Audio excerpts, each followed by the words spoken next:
por falta de recursos, a entrega de caças Gripen à Força Aérea Brasileira irá atrasar. A aquisição dessas aeronaves faz parte de um dos principais projetos estratégicos de defesa do Brasil. Mais informações na reportagem da Gabriela Prado. O acordo com a fabricante sueca Saab foi fechado em 2014. Na época, a FAB havia comprado 36 caças Gripen EEF. Até o momento, o governo recebeu 8 unidades. A chegada da última aeronave estava prevista para 2027, mas com dificuldades orçamentárias, deve ficar apenas para o começo da próxima década. Especialistas estão preocupados com os atrasos por causa do ciclo de vida dos atuais caças da FAB. Os problemas no projeto começaram ainda em 2020, quando o governo pagou menos do que o previsto no contrato, de pouco mais de 21 bilhões de reais. Diante das dificuldades, perdeu força no governo a ideia de um aditivo de 25% ao contrato com a Saab, que permitiria acrescentar de 12 a 15 aeronaves na encomenda original. Para suprir a demanda, o governo avalia adquirir caças usados. Essas aeronaves de segunda mão podem custar 1/3 do valor dos mais novos. Em nota, a Força Aérea Brasileira informou que analisa criteriosamente as alternativas disponíveis, mas sem qualquer definição até o momento. Professor, dá para ter uma dimensão de qual que é a atual situação da Força Aérea Brasileira e se o que nós temos atende às demandas geopolíticas do Brasil? Caio, nós temos ainda 10 unidades do AMX, que foi um projeto desenvolvido em parceria com a Itália, e essas aeronaves já deveriam estar aposentadas em 2024, a expectativa é que serão aposentadas no início de 2025, e os nossos F-5, que nós temos 32 operacionais, devem ser aposentados até 2029. Ou seja, com a aposentadoria dessas aeronaves, que já tem várias décadas de utilização e renovação, o Brasil é bastante prejudicado operacionalmente porque nós não temos Gripens suficiente para cumprir a demanda de um país continental como o Brasil. E com o atraso do pagamento para a Saab e o atraso da entrega do Gripen, nós provavelmente teremos que comprar pelo menos 24 F-16 dos Estados Unidos, de segunda mão. Isso já vem sendo aventado e isso lembra muito o que aconteceu no início dos anos 2000, quando nós fizemos um contrato tampão para comprar o Mirage, que ficou em operação por apenas 8 anos, porque o programa FX foi derrubado. E aí, depois que nós compramos o Mirage, nós começamos o FX2, que é justamente o programa de aquisição dos Gripen, Caio. Daniel, você é o autor desta reportagem hoje, que repercutiu, inclusive, outros colegas de outros jornais publicaram também depois que você publicou essa informação. Esse atraso na entrega dos Gripen, ele é um problema localizado ou ele afeta, de alguma maneira geral, outros projetos estratégicos da defesa?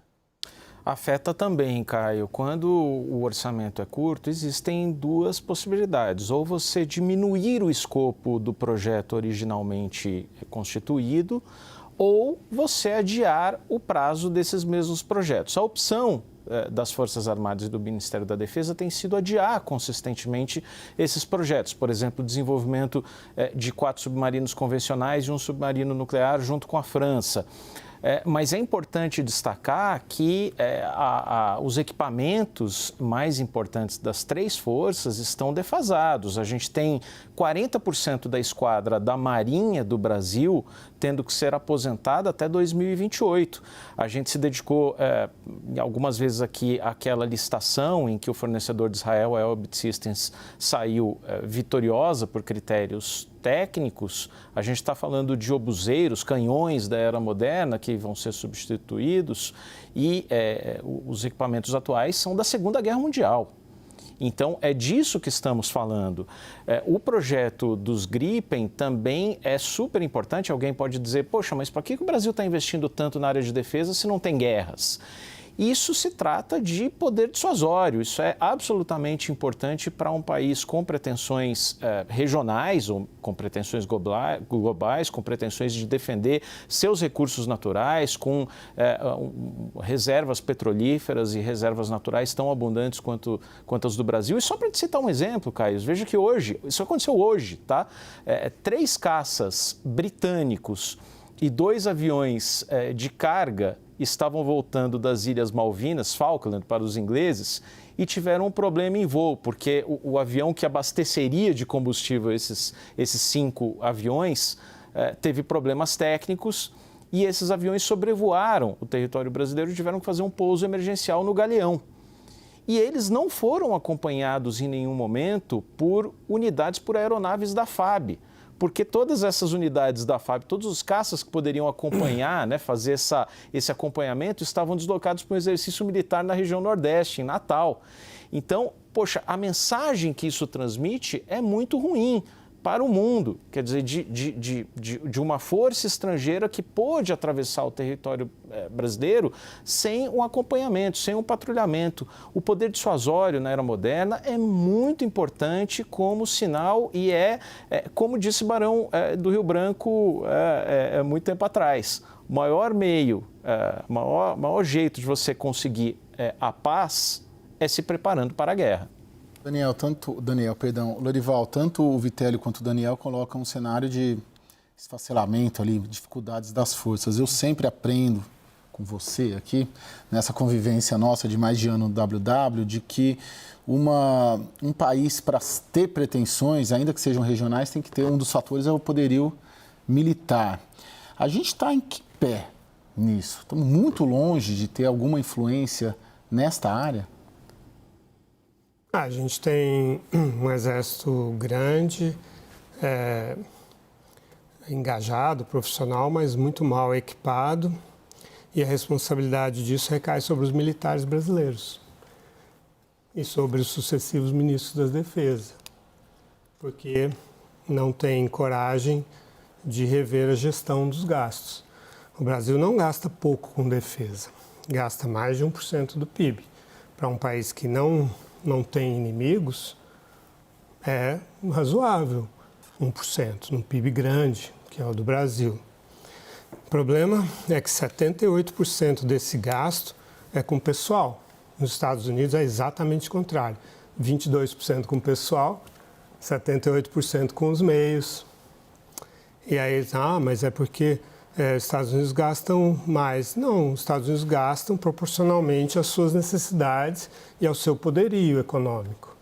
O Brasil gasta proporcionalmente às suas necessidades e poderio econômico, só que gasta muito mal. Os números são absurdos. 362 mil militares na ativa, 170 mil inativos e 235 mil pensionistas. São 405 mil a soma de inativos e pensionistas, irmãos, pais, mães, mulheres, viúvas, filhos. Isso não existe em nenhum país sério. O orçamento das Forças Armadas, da Defesa, ir para pensão de parente de militar, isso é um absurdo. E eles são cheios de privilégios, de redução de tempo de aposentadoria, porque o médico militar voou e tinha um paciente dentro do avião. Compra Viagra. Não, mas é para hipertensão pulmonar. Por que tem que comprar remédio para hipertensão pulmonar?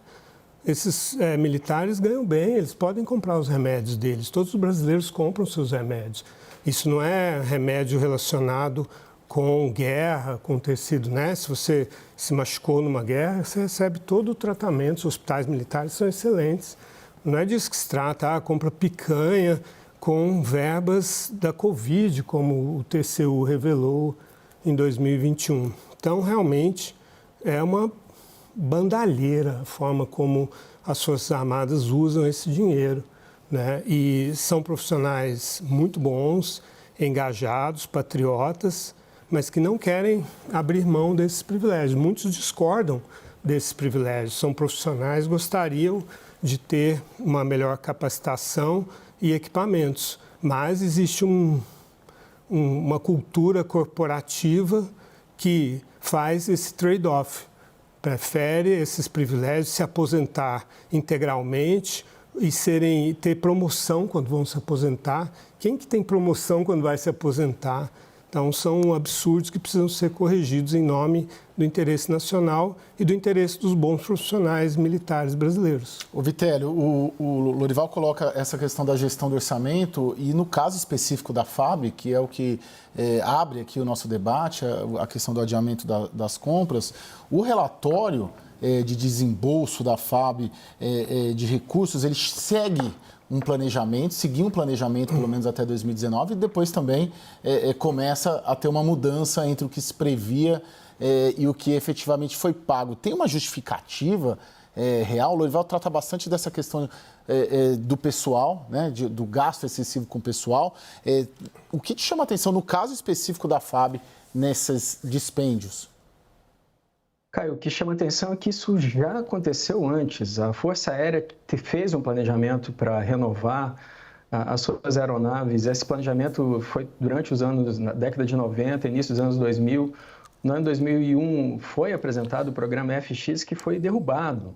Ele não foi para frente. E aí, nós compramos aqueles Mirage 2000, como eu falei, a gente só usou por 8 anos aquelas aeronaves. Foi um improviso, nós não fazemos o planejamento direito e depois improvisamos, gastamos com aeronaves que precisam de adestramento para aprender a utilização delas e que vão ficar apenas 8 anos sob utilização da Força Aérea. Esses Gripen, a expectativa é que eles ficarão pelo menos 40 anos em uso, são aeronaves novas. Agora, veja só, a aquisição do Gripen, o programa FX2, que foi iniciado logo depois da aquisição dos Mirage, ele deveria ser um programa de Estado. Ele começa no segundo mandato do Lula. A escolha da aeronave, da Saab, que concorria com a Dassault e com o F-18 dos Estados Unidos, foi feito durante o governo Dilma, assim como a previsão de como seria o financiamento dessas aeronaves.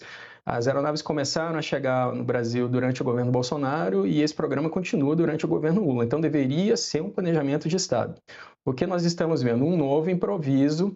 Agora está a Força Aérea buscando o F-16. A gente nem consegue usar o nosso KC-390 para recarregar o F-16. A gente vai precisar de um outro avião só para o carregamento. É completamente improvisado para que a gente não fique sem capacidade operacional no nosso país, Caio.